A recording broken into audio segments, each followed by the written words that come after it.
America, the land of opportunity. But behind the success stories and shiny skyscrapers, there's a hidden system that benefits the wealthiest corporations, while everyday Americans are left to pay the price. It's a system built on loopholes, offshore accounts, and backroom deals. And it's costing the US government over $100 billion every year. Imagine what $100 billion could do for America.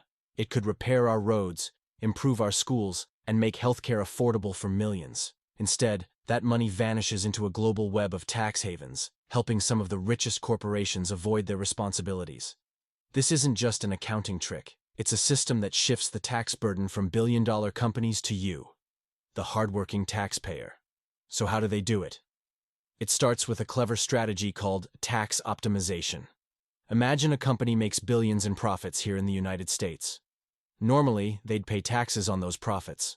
But instead, they use legal loopholes to move that money to tax havens, places where taxes are little to nothing. Some of these tax havens are closer than you think. Delaware, right here in the US, is home to over 1 million registered companies. Many of them are just shell corporations, legal entities with no real business activity, designed to shield profits and avoid taxes. Then, there's the offshore game. In places like Bermuda or the Cayman Islands, profits are reclassified as loans, royalties, or intellectual property fees. On paper, the money doesn't exist here in the US, but in reality, it's sitting safely in a corporate account overseas. Some of the most recognizable names in America are part of this system. Take Apple. By routing profits through subsidiaries in Ireland and the Netherlands, Apple avoided paying tens of billions in US taxes. Then there's Amazon. Despite being worth over $1 trillion, they paid just 1.2% in federal taxes in 2020. Google uses a strategy so complex it has its own name, the double Irish with a Dutch sandwich. By funneling profits through Ireland, then the Netherlands, and finally to Bermuda, they've saved billions in taxes over the past decade. But while these companies save billions, it's ordinary Americans who pay the price.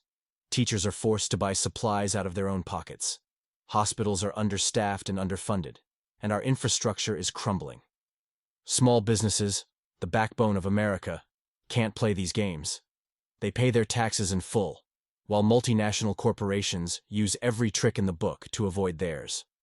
For years, politicians have promised to fix this. In 2008, after the financial crisis, tax havens were blamed for destabilizing global markets. Leaders around the world vowed to crack down. But what's really changed? Not much. Today, over $2 trillion in corporate profits are parked offshore, and corporations continue to lobby for even more loopholes, ensuring that the system stays rigged in their favor.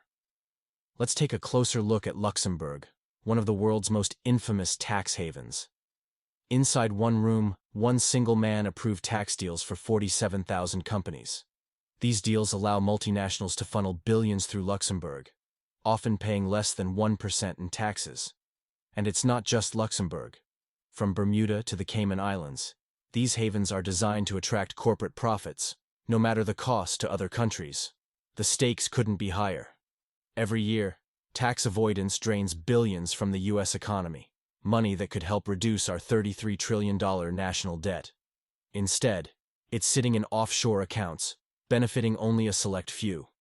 Fixing this isn't impossible. By closing loopholes and enforcing stricter tax laws, we could recover billions for public services. But it will take courage, politicians willing to stand up to the wealthiest corporations and demand accountability. This isn't just about numbers, it's about fairness. It's about whether we want a system that rewards wealth over work. And it's about the kind of future we want to build, for ourselves and for generations to come. This is Funtastic Knowledge. Subscribe, like, comment, and share for more eye-opening stories that uncover the truth. Stay informed. Stay curious. And together, let's demand a system that works for everyone, not just the wealthiest few.